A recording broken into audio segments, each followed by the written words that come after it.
Telugu digital media network లో political కేటగిరీలో #1 కేవలం 72 గంటల్లో 1,50,00,000 వ్యూస్ పైగా పాపులర్ టీవీ నెట్వర్క్. తెలంగాణ ఉద్యమంలో ప్రత్యేక స్థానం పొందారు రసమయి బాలకిషన్. తన పాటతో ప్రజల్ని ఉర్రూతలూగించారు. రాష్ట్రం ఏర్పడిన తరువాత 2 సార్లు ఎమ్మెల్యేగా గెలిచారు. హ్యాట్రిక్ సాధిస్తాననే ధీమాతో ఉన్నారు. కానీ గ్రామాల్లో ఎదురవుతున్న వ్యతిరేకత ఆయన్ను షాక్కు గురి చేస్తోంది. నియోజకవర్గంలోని కీలక నేతలకు ఆ ఎమ్మెల్యేతో పొసగడం లేదంటున్నారు. మొత్తంగా పరిస్థితి ప్రతికూలంగా మారడంతో ఉక్కిరి బిక్కిరి అవుతున్నారు రసమయి. ఈసారి మళ్లీ తానే గెలుస్తానని చెబుతున్నా ఎక్కడో తేడా కొడుతుంది అంటున్నారు. ఈ గెలుపుతో హ్యాట్రిక్ కొట్టేయడమేనని భావించారు మానకొండూరు ఎమ్మెల్యే రసమయి బాలకిషన్. రసమయి వైఖరి నచ్చక అధికార బీఆర్ఎస్ నుంచి రాజీనామాలు చేస్తున్నారు. నియోజకవర్గంలో దళిత బంధు, బీసీ బంధు, గృహలక్ష్మి వంటి పథకాలు తమ గ్రామాల్లో ఒక్కరంటే ఒక్కరికి కూడా అందలేదు అంటూ ప్రజలు ఎక్కడికక్కడ తిరగబడుతున్నారు. రసమయిపై అలకపూరిన ఇల్లంతకుంట మండలం ఎంపీపీ ఊట్కూరి వెంకట రమణారెడ్డి, మానకొండూరు ఎంపీపీ ముద్దసాని సులోచన శ్రీనివాస్ రెడ్డితో పాటుగా పలు గ్రామాల నాయకులు తాజాగా బీఆర్ఎస్ పార్టీకి రాజీనామాలు చేసి కాంగ్రెస్ పార్టీలో చేరారు. గ్రామాల్లో ప్రచారం చేస్తున్న రసమయి బాలకిషన్ కి అనేక ప్రాంతాల్లో తాగునీటి కోసం లేదు అంటే ప్రభుత్వ పథకాలు అందలేదని ఓటర్ల నుంచి వ్యతిరేకత వ్యక్తమవుతోంది. కాంగ్రెస్ పార్టీ కరీంనగర్ జిల్లా అధ్యక్షుడిగా ఉన్న కవ్వంపల్లి సత్యనారాయణ కాంగ్రెస్ అభ్యర్థిగా బరిలో దిగడంతో తన గెలుపుపై రసమయికి ధీమా ఏర్పడింది. ప్రజల్లో వ్యతిరేకత ఉన్నా తన హవా ఉంటుందన్న నమ్మకం మాత్రం రసమయిలో కనిపించేది. కానీ మానకొండూరు మాజీ ఎమ్మెల్యే ఇంతకాలం బీఆర్ఎస్ లో ఉన్న ఆరేపల్లి మోహన్ బీజేపీ కండువా కప్పుకున్నారు. ఆయనకు స్థానికంగా మంచి పట్టు ఉండడం, మానకొండూరు బీజేపీ అభ్యర్థి ఆరేపల్లి మోహన్ అంటూ ప్రచారం జరుగుతూ ఉండడంతో ఇప్పుడు రసమయిలో కాసింత టెన్షన్ మొదలైంది. మొత్తంగా మానకొండూరులో గెలుపు అంత ఆషామాషి కాదు అంటున్నారు. మానకొండూరు నియోజకవర్గం చరిత్రలోకి వెళితే ఇది 2009లో ఏర్పడింది. ఎస్సీలకు రిజర్వ్ చేశారు. గతంలో కమలాపూర్, హుజూరాబాద్, ఇందుర్తి, నేరెళ్ల, కరీంనగర్ నియోజకవర్గాల్లో ఉన్న శంకరపట్నం, మానకొండూరు, తిమ్మాపూర్, ఇల్లంతకుంట, బెజ్జంకి మండలాలను కలుపుకొని ఈ నియోజకవర్గాన్ని ఏర్పాటు చేశారు. నియోజకవర్గం ఏర్పడక ముందు పలువురు మహామహులు పాలించిన ఇప్పటి మానకొండూరులో 2009 నుంచి త్రిముఖ పోరు ఉంది. తొలి ఎమ్మెల్యేగా కాంగ్రెస్ నుంచి ఆరేపల్లి మోహన్ గెలిచారు. 2014లో టీఆర్ఎస్ తరపున రసమయి బాలకిషన్ ఎన్నికయ్యారు.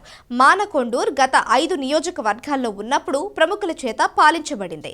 కరీంనగర్ నుంచి చొక్కారావు, ఆనందరావు, ఎం సత్యనారాయణరావు, కటారి దేవేంద్రరావు, నలుమాచు కొండయ్య, మానకొండూరు, తిమ్మాపూర్ మండలాలకు ప్రాతినిధ్యం వహించారు. మానకొండూరులోని 9 గ్రామాలు, శంకరపట్నంలోని 13 గ్రామాలను కమలాపూర్ నియోజకవర్గం నుంచి కేవీ నారాయణరెడ్డి, పి జనార్దన్ రెడ్డి 2 సార్లు పాలించారు. టీడీపీ ఎమ్మెల్యేగా ముద్దసాని దామోదర్ రెడ్డి 20 ఏళ్లు ఈ ప్రాంతాలను ఏలారు. తాజా మాజీ హుజూరాబాద్ బీఆర్ఎస్ ఎమ్మెల్యే ఈటెల రాజేందర్ మల్కాపూర్ నుంచి 2 పర్యాయాలు సేవలందించారు. ఇందుర్తి నియోజకవర్గంలో ఉన్న పూర్వపు బెజ్జంకి మండలం, తిమ్మాపూర్ మండలంలోని మొగిలిపాలెం గ్రామానికి సిపిఐ నుంచి దేశిని చిన్నమల్లయ్య 4 సార్లు ప్రాతినిధ్యం వహించగా చాడా వెంకటరెడ్డి 2004లో గెలుపొందారు. కాంగ్రెస్ నుంచి బొమ్మ వెంకటేశ్వర్లు, బొప్పరాజు లక్ష్మీకాంతారావు 3 సార్లు ఎమ్మెల్యేగా గెలిచారు. నేరెళ్ల నియోజకవర్గానికి అనుబంధంగా ఉన్న ఇల్లంతకుంట మండలానికి గొట్టె భూపతి, సుద్దాల దేవయ్య, కాశీపేట లింగయ్య ఎమ్మెల్యేలుగా సేవలందించారు.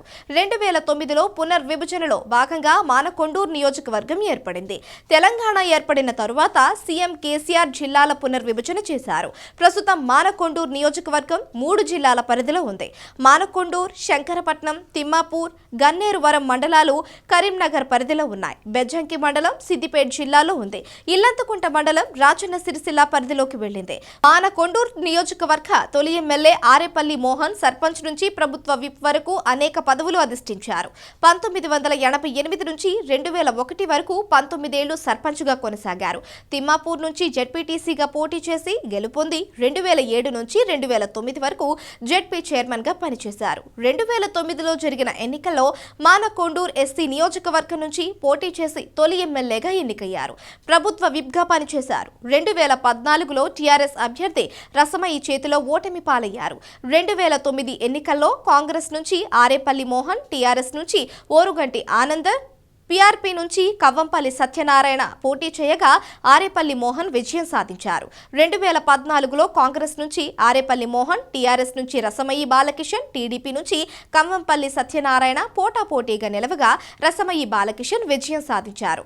రసమయి బాలకిషన్ ప్రభుత్వ ఉపాధ్యాయుడు నుంచి రాజకీయాల్లోకి వచ్చారు. కేసీఆర్ అంటే రసమయికి ఎంతో అభిమానం. అందుకే రసమయిని 2014 ఎన్నికల్లో మానకొండూర్ ఎస్సీ నియోజకవర్గం నుంచి పోటీ చేయించారు. భారీ మెజారిటీతో గెలుపొంది కేబినెట్ హోదాలో పనిచేశారు. మళ్లీ బీఆర్ఎస్ అభ్యర్థిగా రసమయి పోటీ చేస్తూ ఉండడంతో ఈసారి ఆయనకు గెలుపు అంత ఈజీ కాదంటున్నారు.